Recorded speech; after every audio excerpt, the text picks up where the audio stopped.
Hello, everybody. Welcome back for another episode of Chatting Pitch on a Tuesday.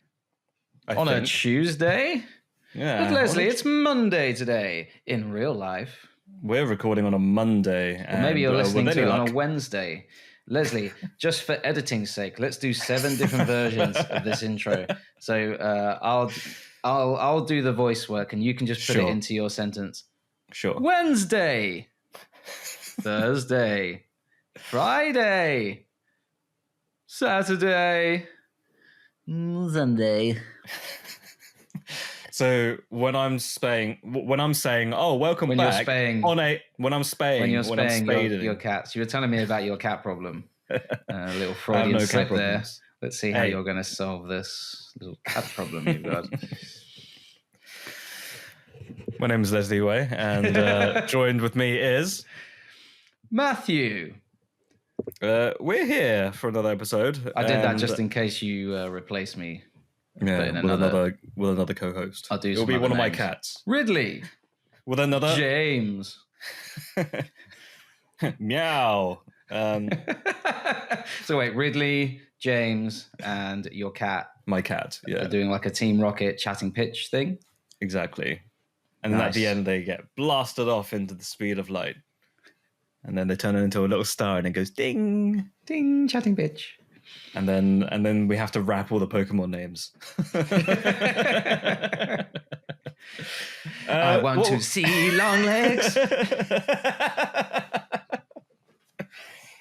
Oh, right. What are we doing this week? We watched some movies, didn't we? Well, we both watched a movie right before this episode. Yes. And we'd like to talk about that movie. And that movie was Rebel Ridge. Rebel Moon, Part 3. Oh, you watched the wrong one. Oh, no. Easy mistake to make. No, you should have watched the director's cut. The 6-hour-long director's cut. Rebel Moon Part 3. What would we call it? Planet Killer. I swear, his titles for his new Rebel Moon movies, they feel like somebody just took words and put them into a thesaurus. Yes. And then, like, what is it? Like, the Scar Giver. The Cut Dealer. The Jam Spiker. The Doom Trier. I try. I think I heard you tried some Doom the other day. I tried. I think Zack Snyder has a little slot machine where he pulls the lever and it comes up with movie ideas. And when it comes up with 3 Marthas, he wins money. You've won another movie deal. Let's ground ourselves here. Let's rewind a little bit. We did not, in fact, watch Rebel Moon. I think in the recording, I probably said Rebel Moon after you said the actual name. So with any luck, the audience already heard what the movie was. It was a new Netflix movie by some dude. I forgot his name. He made a few other movies as well. He made a movie called Blue Ruin, which I had the pleasure of watching in the cinema back in the day. What was it called, sorry? Blue Ruin. Blue Ruin. It was a very indie film. It was a thriller crime. Very much the same vibe as the movie we're talking about today. He also made another movie called Green Room. Did you watch that one? Green Room. Was that the Daniel Radcliffe one? It wasn't Daniel Radcliffe. It was Anton Yelchin. And Patrick Stewart, and he played Patrick Stewart. Yeah. He was a Nazi. I never saw it, but I heard good things. So Jeremy Saulnier. Jeremy. Apologies for saying that wrong. I'm sure you got it right. But yeah, he's been known for making indie films and distributing them with, I believe, A24 or something like that. I mean, this one isn't a huge movie by any stretch, is it? Budget-wise, it's quite a... No. But it's a Netflix straight-to-streaming movie, isn't it? Which I think is a shame, because I think this could have made its money back very easily.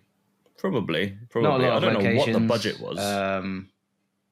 Yeah, it was a relatively low budget movie, wasn't it? It had people in, but they wouldn't have broken the bank. We're not talking $100 million Doctor Doom here. Mm-hmm. Well, just in case you didn't hear what the name was of the movie, it is Rebel Ridge. Now, when I saw the name of the movie, I didn't know what it meant. I know what a rebel is, and I know what a ridge is.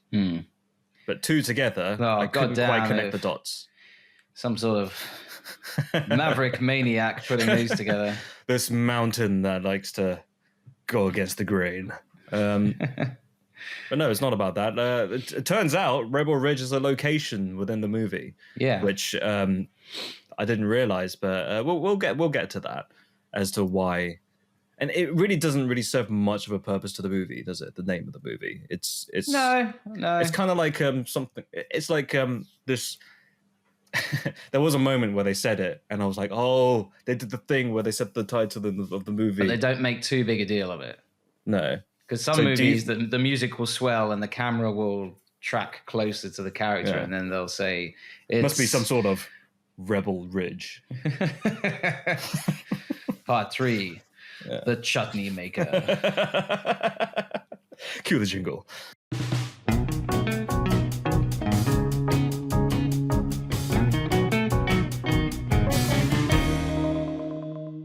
So speaking of chutney, what did you... what do I think of the movie? I thought it was a very solid movie. I quite enjoyed it. I think... should we set it up for people who haven't seen it yet? Well, what did you think? Excellent. I thought it was an excellent movie. Yeah. Okay, we'll go into our ratings later, but I think all across the board, we both enjoyed it. So we can set the scene. So the very first scene of the movie has our main protagonist, and I forget his name, but Terry. I do know his Terry. Yeah, Terry. Ex-Marine. I remember him. Did you ever watch Old? M. Night Shyamalan's Old? No, Beach in which you go old. Aaron Pierre. He was in it. Yeah. So he played a guy called Mid-Sized Sedan. Okay. That was his rapper name. So he was a rapper on the beach. And it's quite funny because they just keep name dropping him, and it's like they were playing it straight, and I just couldn't help but laugh. But yeah, that's the only other movie that I've seen him in, and he was good in that movie. But I've never seen him as a leading man. And he's very much a leading man in this. Man, he is magnetic in this. I think this is a movie that could have just been entirely ordinary. If it didn't have that central performance. That's not me saying that the rest of the elements are like poor and he's dragging them up. But I just think even if you had the tight script that this film has and the other great performances that this film has, if your protagonist who's in almost, I feel like he's in every shot of the movie. I know he's not actually. Yeah, but, he's a constant presence, and this could have been 95% of the movie is him. Yeah, isn't it? Yeah, it could have been sorry, and it drops you right in, doesn't it? Yeah, it does. The setup is pretty much the first scene. He's riding his bike. He's got his headphones in. He's carrying a bundle of cash that he's going to use to, what's the word? Bail his cousin out. And then some more cash that he was going to use to buy a truck, and they were just going to start a business together. Police car's behind him. He doesn't hear it. And then bam! Police car swipes him off his bike, and the police take his money under the very flimsy pretense of, we think this is drug money. Yeah. And so he tries to get the money back. But then it turns out it's all sort of vaguely legal. In their eye of the law, yes. Yeah, in their interpretation of it. Yeah. I think one character says it's used to stop the law of being able to take money under suspicion of it being used for nefarious means. That law was put in to stop drug gangs and drug runners. But it's quickly ascertained by Terry that this is not the case here, with Don Johnson as I forget his character's name. The guy in charge of all the nonsense, the not nice The chief. things. The chief. Yeah. I just remembered him as the chief. I've seen him in many things before. Yeah. Yeah. Django, probably what he's most known for. Yeah, he was in Django. He was also Chief Sandy in Byrne. Miami Vice, apparently. Yes. The original, the TV. The original Miami Vice men. Not to be He was confused on with the the Jamie TV. Foxx and who's the other guy? Colin Farrell. Colin wasn't it? Farrell, yeah. Yeah, the Michael Mann did the remake, and I never watched it. I don't know if it was any good or not. But I think I watched it at maybe an age where I couldn't fully appreciate it. he was also in Knives Out. Oh yeah, of course. Yeah, he was good in The that. father. Yeah, he was good in that. So yeah, so that is the basic premise of the movie. Yes, and it's him it's trying like to get the money back. It's like a domino effect of things that happen to this main protagonist, Terry. And it's just one thing after another. And it's can the guy catch a break? Yeah. Well, I made a little note here. It's what happens when someone they just want to walk away. They want to wipe the slate clean, but someone else just keeps pushing them. Right. Yeah. That's what this movie. I wrote down Rambo with realism. Yeah. And would you say is Rambo a revenge movie? Would you say that? First one's got inflections of it. Yeah. Before it started getting silly. Before it was like. Before he started like shooting rubber chickens and what was it?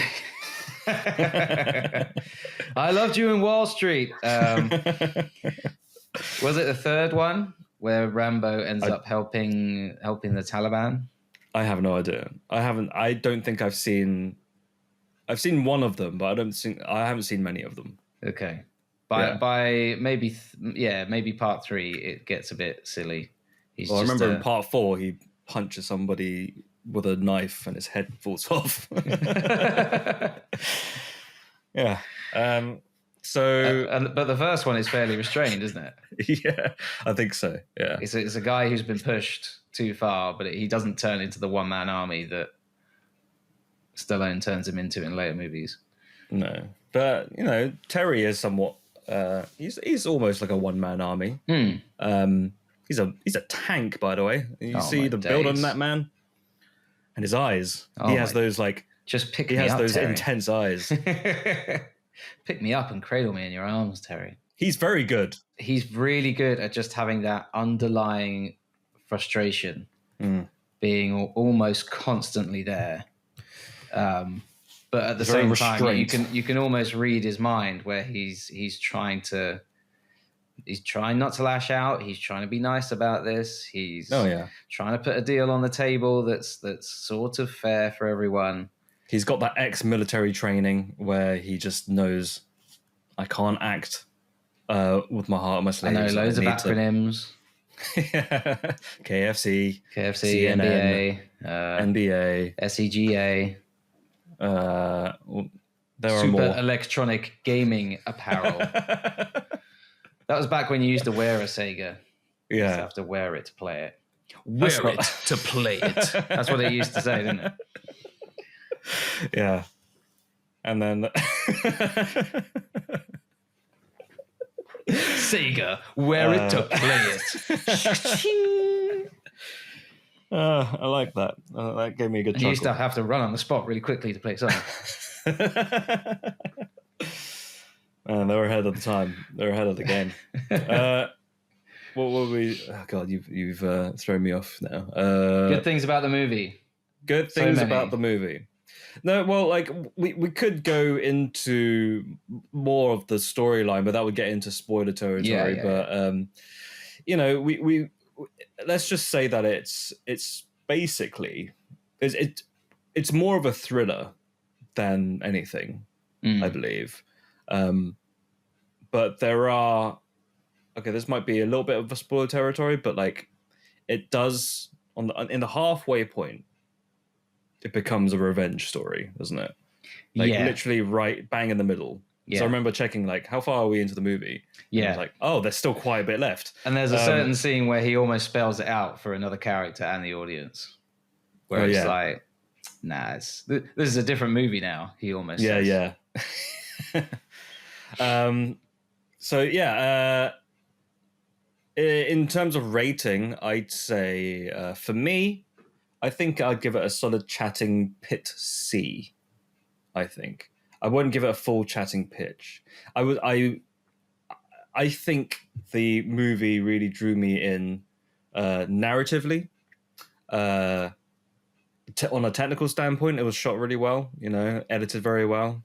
Couldn't say much about the sound design. I mean, like there was a lot of Yeah, droney sounds. I was going to that say kind that of, the soundtrack is almost non-existent, but like made me feel quite uneasy when it was there. But it's Yeah. not a showy one. No, But I think It's that something would, that that would almost be a complements. distraction, wouldn't it? Yeah, compliments, yeah. yeah. I think the central performances were very good.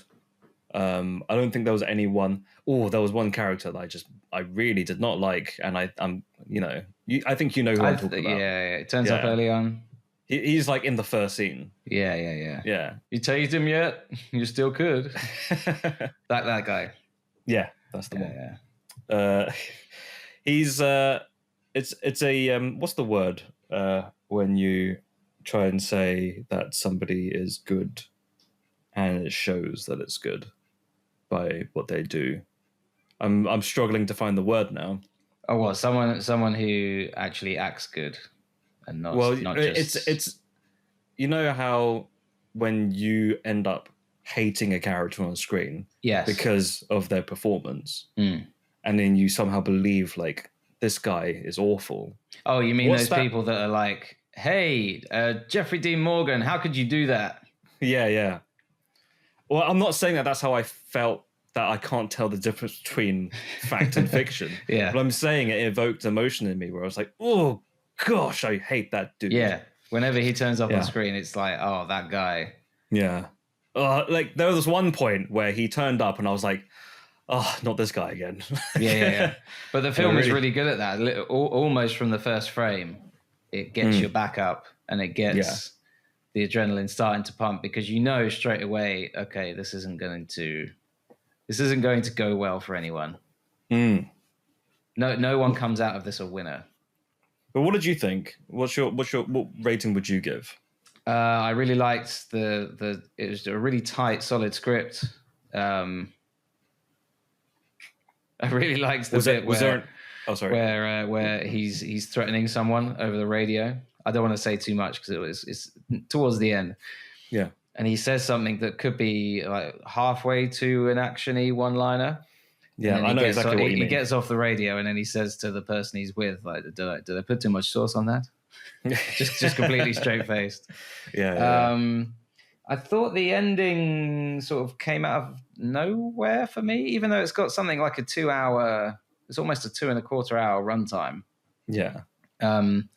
The ending sort of came out of nowhere for me. I'd say that's the only thing that jumped out of me as a negative.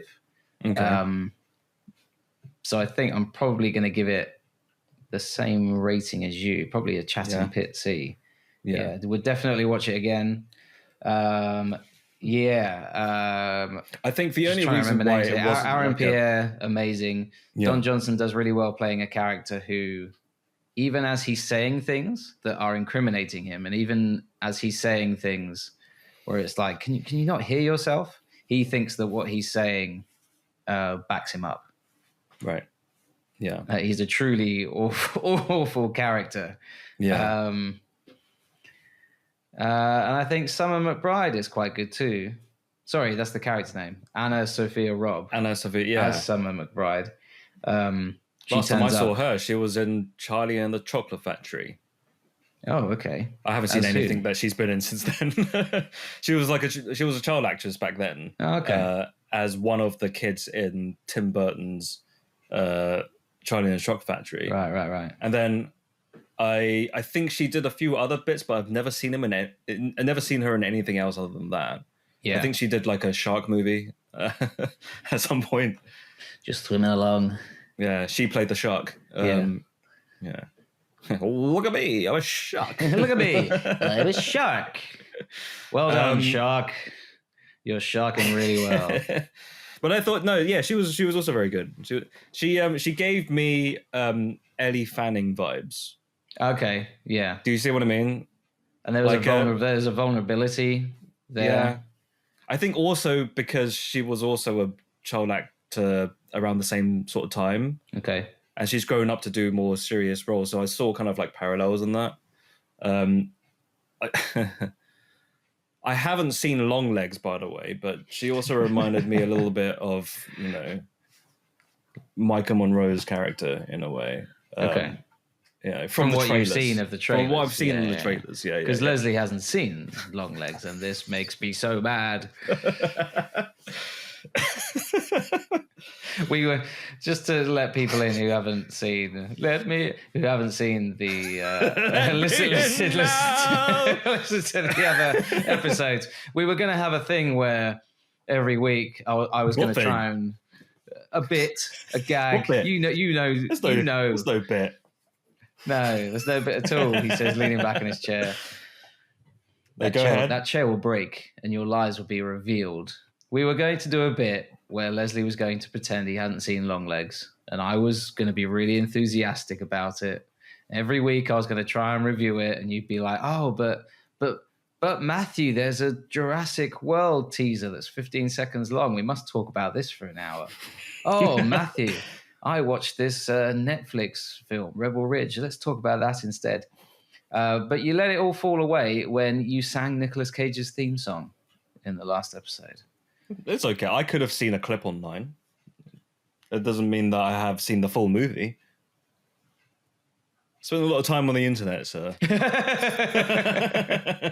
I'm trying to gauge if I can row this back. So you haven't seen Longlegs? That's just so crazy. No, I've not seen it yet. No. You really need to find the time, because then we can review it, can't we? Once we've both seen it, and then we can review It'd be really wonderful. Anyway, moving back swiftly to Rebel Ridge. row your boat back to Rebel Ridge, sir. So why don't we talk about spoilers a little bit, because it'll be a shame not to. Mm-hmm. So I think there was a line that when he was in the car.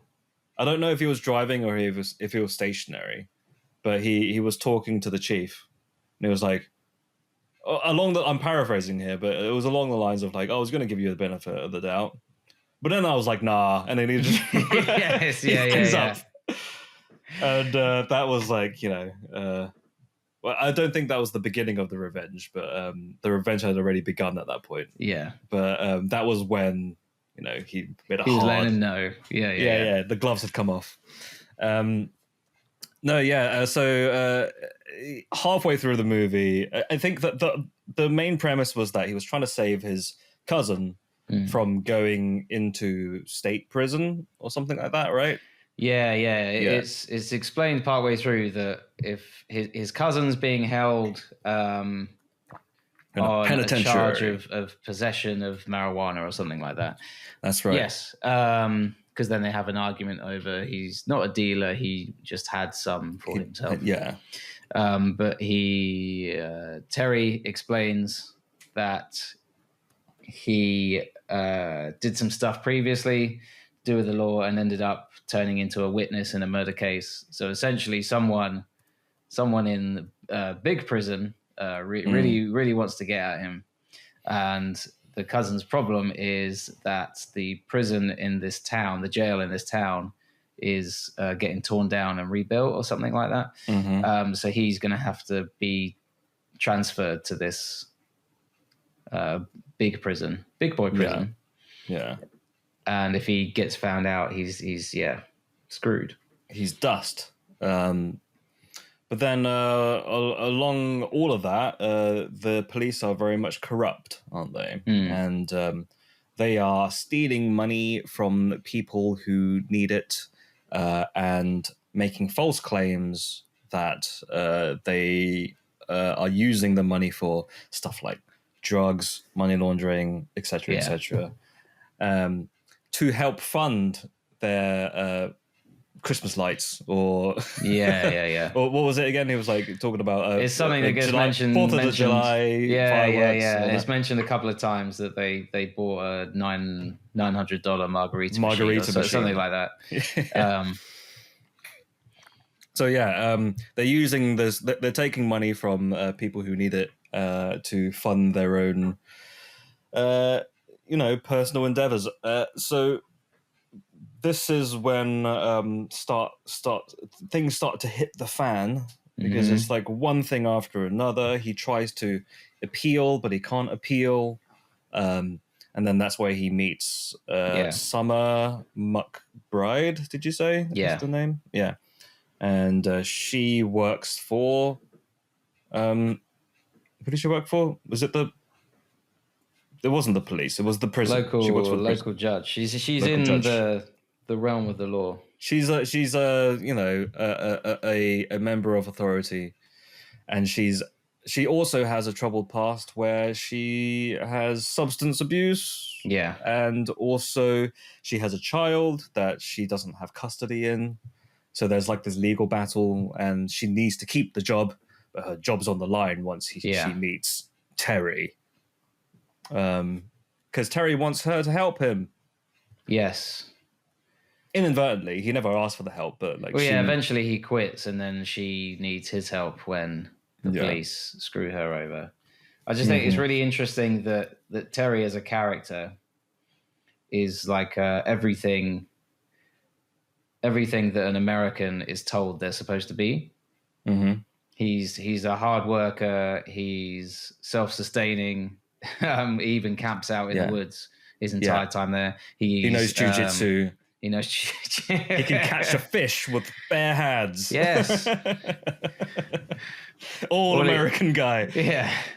But he is, isn't he? He's an all-American guy. He's put his time in the service. He's respectful.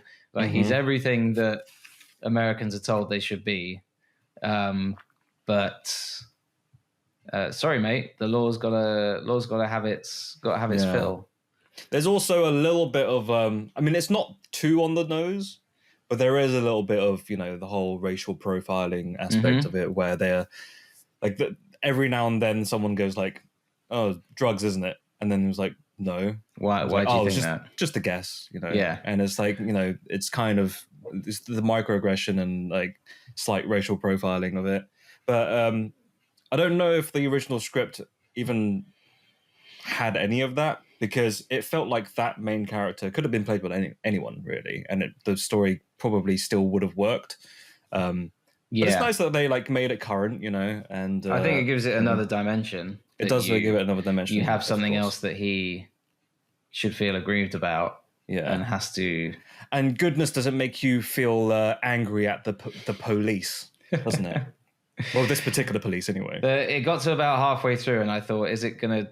I suppose either it was almost like a horror movie every time a police car turned around the corner at one point. It was though. Yeah.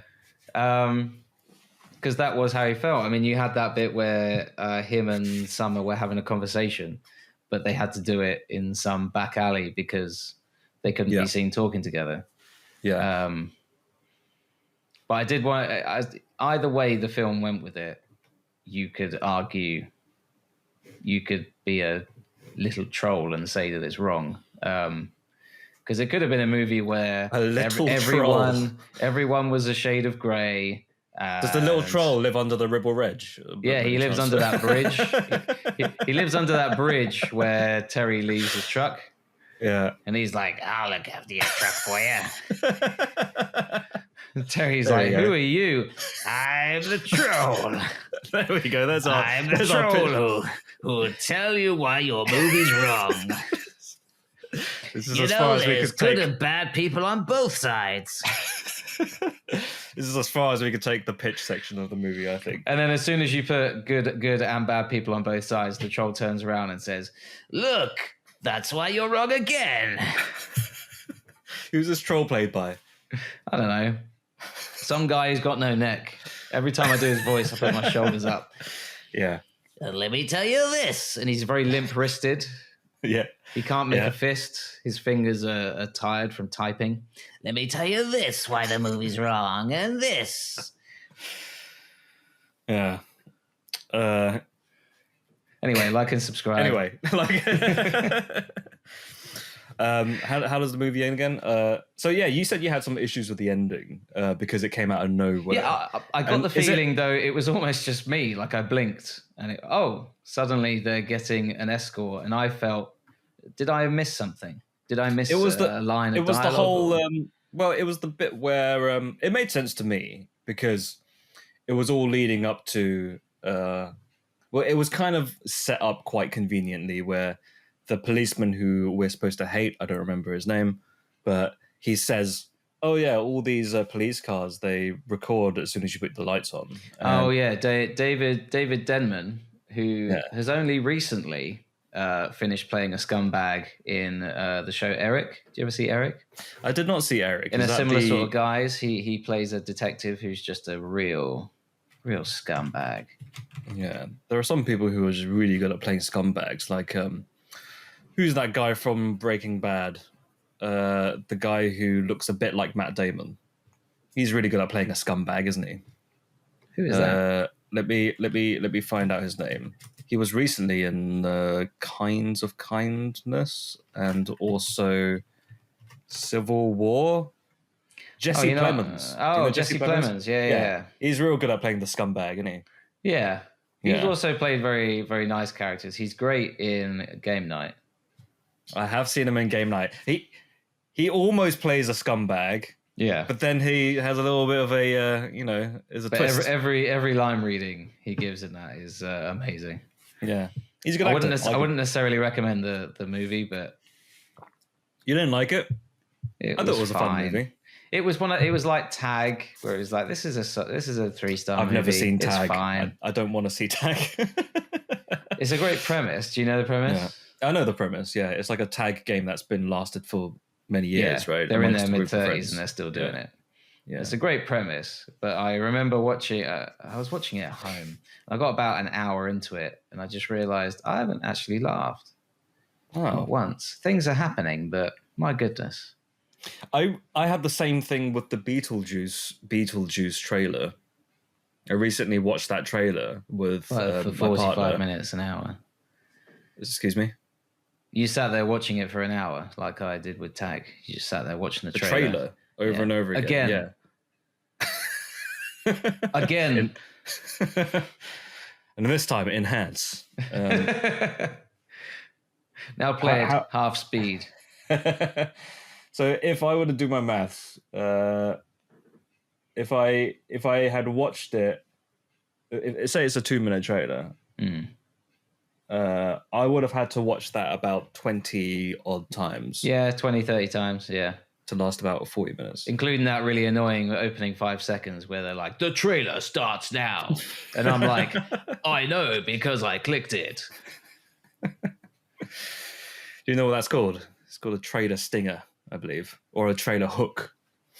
And I don't want to be stung or have a hook in me. I just want to watch a It's film for- trailer. it's for people with like short attention spans, you know?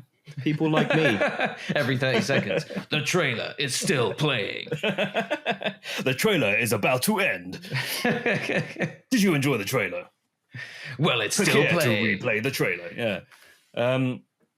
No, I had the same thing watching the Beetlejuice because I realized only the other day I had never seen Beetlejuice, Oh, okay. so I decided to watch it, Hmm. and then I watched it and I was like, yeah, it's a real product of its time, but it's also it's quite quirky and it's very Tim Burton.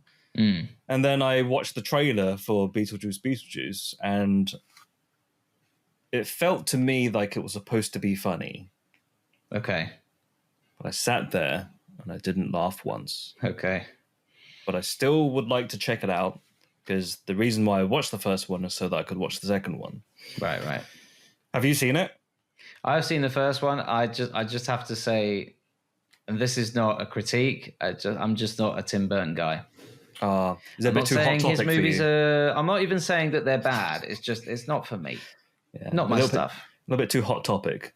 I mean, I never sit there going, "Oh my goodness, this is awful." I never think that. It's, What about Batman? It's just not my. It's just not my thing. Not even Batman. again, they're good. They're good. I never really was into that Batman movie, if I'm being honest. I don't even remember much apart from the bit where he says, "Let's get nuts," and he smashes a vase with a baton. Was there anything else about Rebel Ridge that we needed to? We went massive not sidetrack. really. We both said it was a chatting Pitsy. Yeah, and it was good. It was a good movie, and I liked it. And I don't think it really needs pitching. I think the only apart from the troll under the Rebel Ridge. Yeah. What was his voice again? Let's see here. I tell you this that's wrong with the movie. There were too many women in it.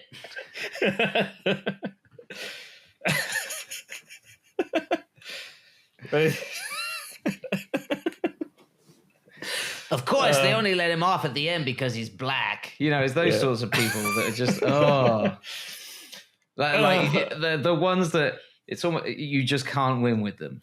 Yeah, you cannot win with this sort of internet. It's like a subspecies of internet commentator, right? Where just whichever way you do it, you can't win. And another thing, That's wrong with your movie. All right, let's move on. I think that's a good, perfect part to put the mid-break jingle. So here it is.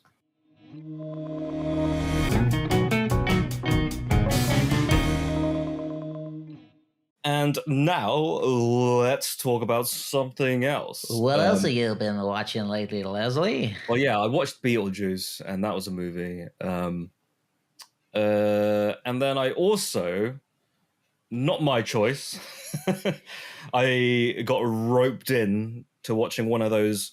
Have you ever heard of a YA adaptation? Oh, young adult. Yeah. So I watched one of those, and it was on Netflix, and I had no desire to watch this movie at all. Had no idea what it was. Good start. But I could already tell it wasn't going to be very good. Okay. And it was a movie called Uglies. Okay. And do you want to know what the premise of Uglies is? No? Okay, moving on. No. So I was trying to remember it. Well, we can talk about it if you want. I haven't seen it, so it's okay. So a lot of young adult movies are very similar. They have people in their late teens, maybe early 20s, sometimes mid 20s playing teens. But it's all about, sometimes it's a 70-year-old man playing a teen. And he's like, and another thing I hate about being a teenager. Another thing I hate being about school is I hate school. The bureaucracy. So do you want to know the story? Too much paperwork. Yeah, go on, tell me. I don't like the premise of the story because I felt like it was incredibly shallow, but here it is anyway. So the idea of the stories is there's a bunch of ugly people in society. Already I hate it. Too many ugly people. And you're ugly. And you're ugly. This whole courtroom's ugly. So will you admit you're ugly, sir? Never. I'm beautiful. I'm beautiful in mind and soul and body. And I've got no neck. As he limps back to his ridge. Okay, so here it is. So I'm not even lying, okay? They all are called ugly people. They're called the Uglies, right? Oh, they're designated. Okay. They're designated, and they're all 15. Like everybody from the age of 1 to 15, you're ugly. So I thought it was like separate groups. No. Like everybody's ugly. You know that movie Sky High that stole my idea. You know that movie Sky High. I don't know they stole your idea, but they stole my idea and made it worse. Okay. And there's that scene where Bruce Campbell is telling them what they all are. And he's like, hero, sidekick, and it's in front of the whole school. Yeah. I thought you were going to say that the movie was going to open with a bunch of people just being told, you're ugly. And then in front of the whole school, Ugly. Ugly. Beautiful. You get to stay.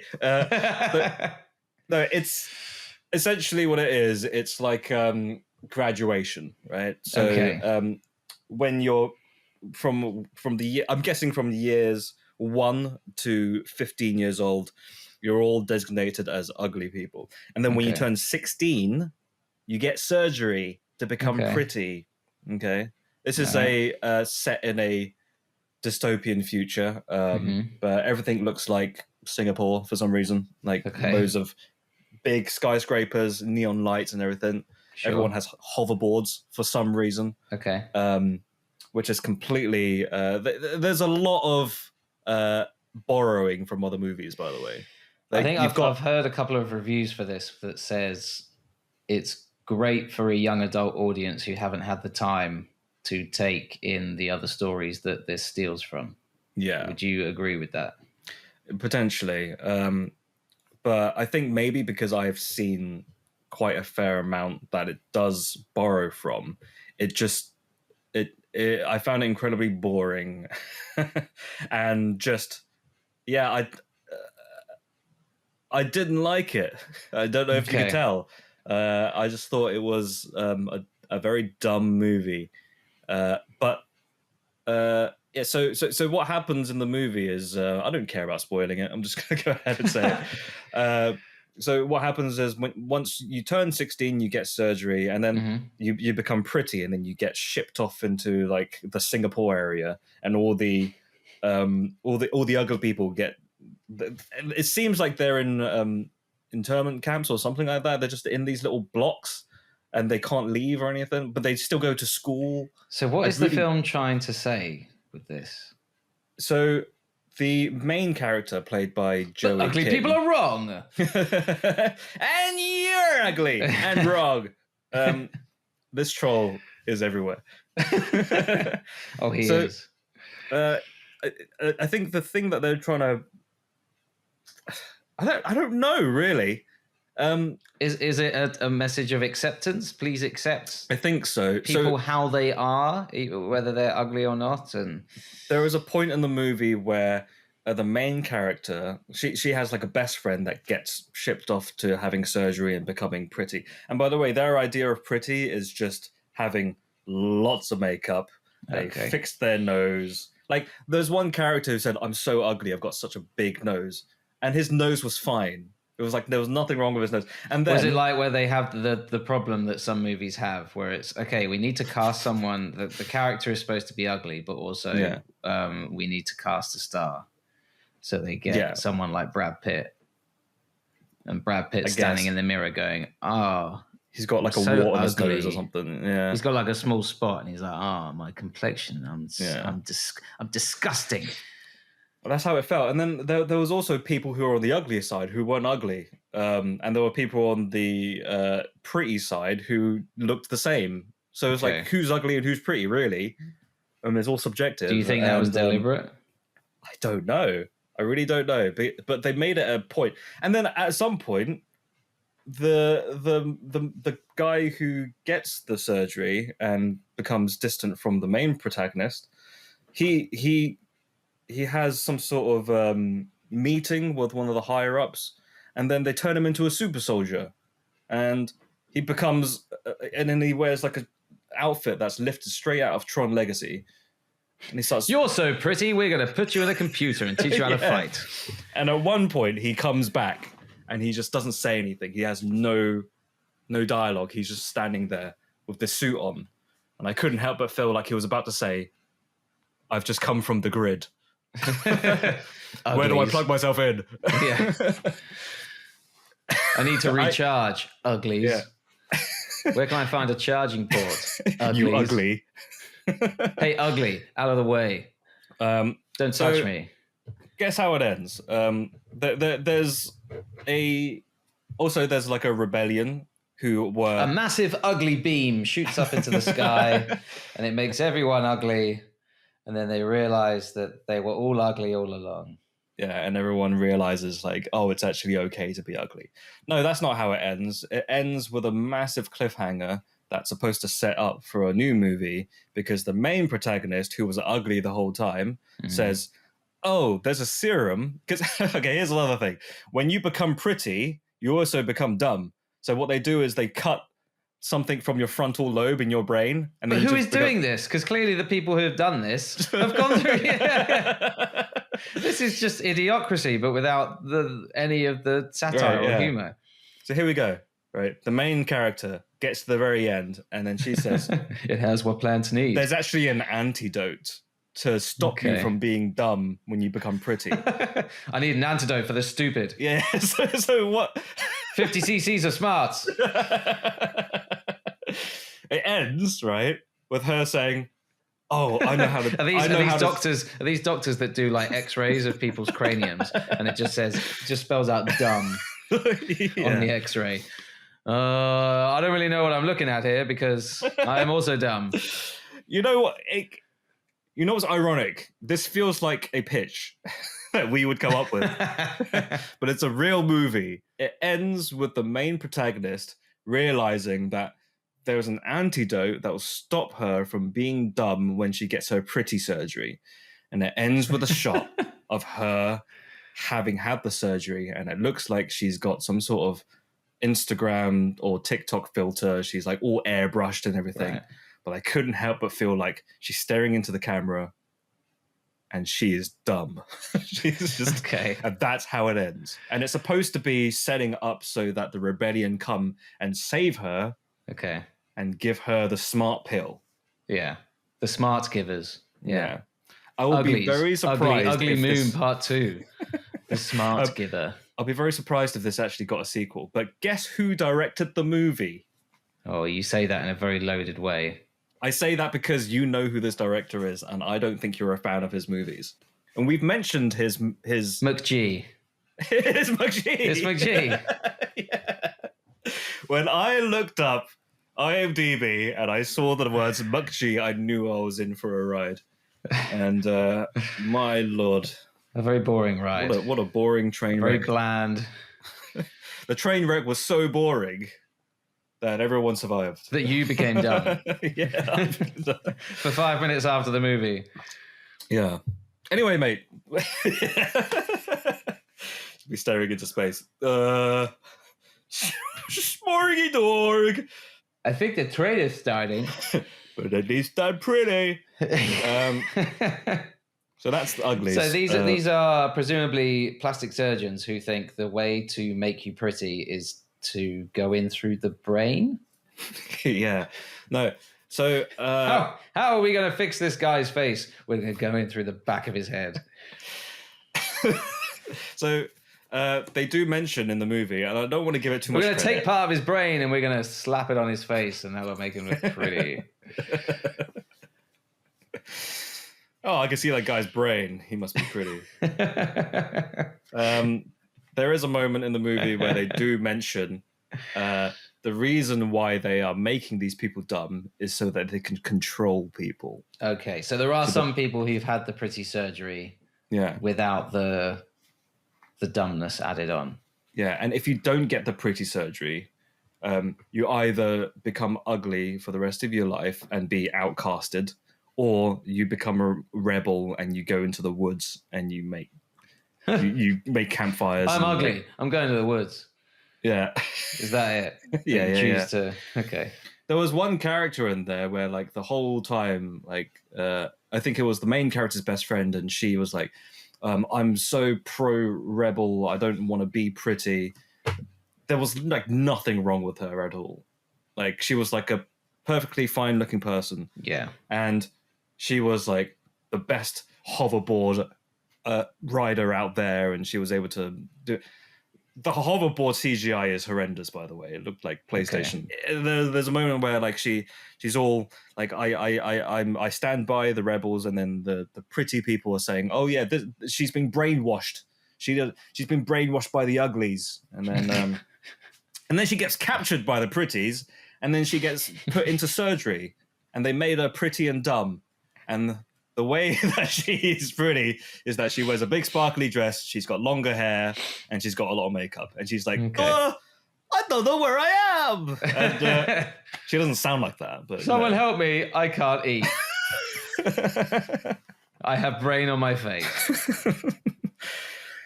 That guy's got brain in his face. He's so hot. He's so.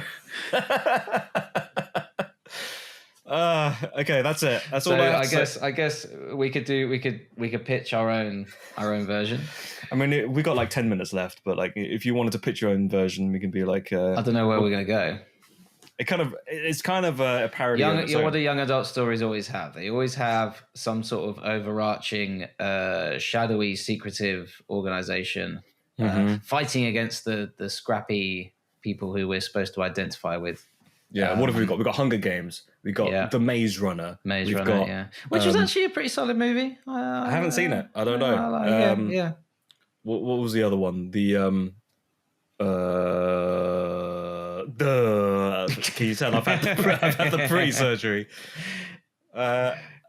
There's got to be more. I don't know if Twilight's one of them. Is Twilight one of them? Divergence, Insurgents. Twilight is definitely. Yeah. You can make a case for Harry Potter as well, although that's a little outside. That's more of like it kind of transitions between being children's books into young adult books because I guess you were supposed to grow up with them. I never really grew up with them, so I couldn't relate. So yeah, let's. What's a shady organization that we can come up with? Oh, there's a lot about technology. What about the apps? Yeah. The apps are out to get us. Look, there's an app. I can see it crawling in the bushes. And the app, it's what it is. It's the thing where like you never scroll to like read all the terms and conditions, and then you hit sign. The terms and conditions again. I mean, that's been done before, but like maybe there's a twist on that, and the terms and conditions were actually something else. Inside of us all along. The terms. The movie's called T's and C's. On one side there's the T's, and the other side there's the C's. And when they get to the age of 18, the T's have a surgery that makes them into the C's. Yeah, and it makes no sense, but it's okay because everyone's dumb. It doesn't matter. Yeah, and they're all running around trying to make an app. Yeah, and it's usually set in the future or in some. There's usually some sort of magic. There's usually a fantastical element to it. Yeah. I think most of them do. There isn't one that's grounded, is it? All the young adult movies have some sort of sci-fi element to them as well. Sci-fi or vampires or mystical. Yeah. I'm gonna look this up. We could have future vampires. Yeah, future vampires. Maybe they're the shadowy organization. Yeah, they're the T's. Yeah, they're the T's and the C's. They're the T's and the C's. When they like show their fangs, it says T's and C's on the big fangs. And you have to read all the T's. And if you want to be a vampire, you've got to read the terms and conditions that are printed in really tiny writing on the teeth. And the only way to sign it is to bite into the paper. Yeah, you have to. Like a hole puncher. Yes. And then they put it into the binder, and that goes into the file. Yeah. And it has to be co-signed by someone who wants to be a robot, because then they can put the staple in. That's right. There you go. What else is there? There's I'm going to read a bunch of YA movies. Go on, throw words at me. I Am Number 4. Mortal Engines. I am the guy who doesn't care. Beautiful Creatures. Ender's Game. The Host. Okay. Chaos Walking. That's the one where they could read each other's minds. The Tom Holland one. Tom Holland one, yeah. Okay. He had like they had animals in their brain. Yeah. I'd never saw it. I saw the surgery to make them pretty. After the we got some room in here. Take out half his brain and put a chipmunk in there. It'll tell us all his secrets. He starts like singing like Calvin and the Chipmunks. All of the secrets are just about where nuts are buried. They crammed all 3 of the chipmunks into his brain. And he can sing in perfect 3-part harmony. But only about his own secrets. Yeah. Okay. I think that's about it. How does it end? It's called got T's and C's. We've got vampires. We've got chipmunks. In Future brains. vampires. Yeah, future vampires in They brains. still wear leather. Yeah. And then at the end, it zooms out and then everyone's actually in a game or something. It's all a simulation. They're all in. They are all strapped to someone playing an original Sega. That's where they all are. Now at the end, it says only $99.99. And at the end, it says, "The trailer has just ended." The podcast has just ended. Yeah. I think that should be the end. Is there anything else you want to add? No, not really. I wasn't really prepared for a pitch. So I wasn't really prepared for this episode at all. we just came off as just like young adult. Go f yourself. I want to keep that in. Why not? Do it. Chatting Pitch has been brought to you by Leslie Way and Matthew D. Smith. If you enjoyed this episode, feel free to listen to others and maybe even subscribe. You can follow us on the website, formerly known as Twitter. Listen to us on Spotify or wherever else you listen to podcasts. Leslie and Matthew have their own side hustles as well. Feel free to check out Leslie's YouTube channel or Matthew's Medium blog. Links in the description. If you want anything else, we might have other links in the description if we think of anything interesting to add. Thank you for listening. I love you.